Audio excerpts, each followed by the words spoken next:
I found out Bruno, who was my hero watching wrestling. I mean, he was the ultimate good guy, and he looked like a gorilla. I mean, you believed in him. And he was a real guy. And I found out he lived like a mile or so down the road from where I live. And I got my first car. I had my first car, a $300 piece of crap Ford Falcon. And I was driving around. I got my license. And every once in a while, for the hell of it, I drive past Bruno's house. And one day, I see him hardly, because he had big hedges surrounding his backyard. And I caught him standing there for a second by the pool in the sun, getting a suntan. And I stopped the car. And I got out and I crawled through the man's hedges, making this racket. And I'm coming through the other side of the hedges, and I'm covered with shrubbery and thorns and stuff. And Bruno's turning around, he's looking at me and he's thinking, oh God, some fan kids coming through my hedges.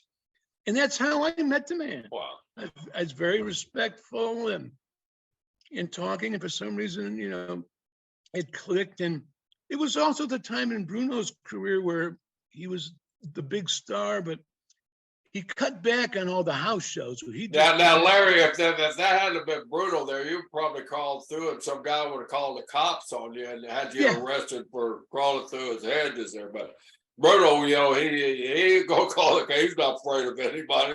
You know, so he sees this kid crawling through there. What kind of story am I going to hear today? You know? Yeah. So I started talking, and that's how I met him.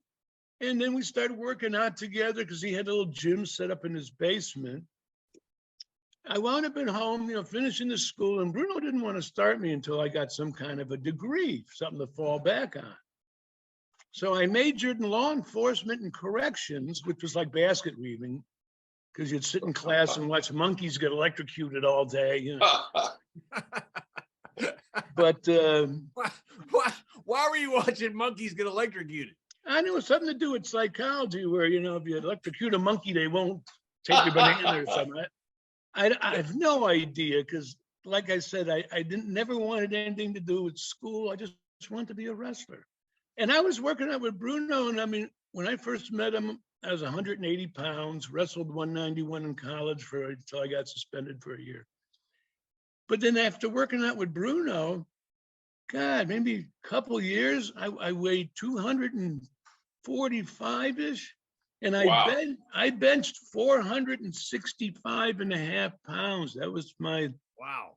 That was my, you know, with the 1 second pause. But I did Bruno's workout with the wide grip, heavy weight, low reps. But that's what put the bulk on. So I was a really strong bastard and a good wrestler. And then he'd show me some of the old hooker holds. And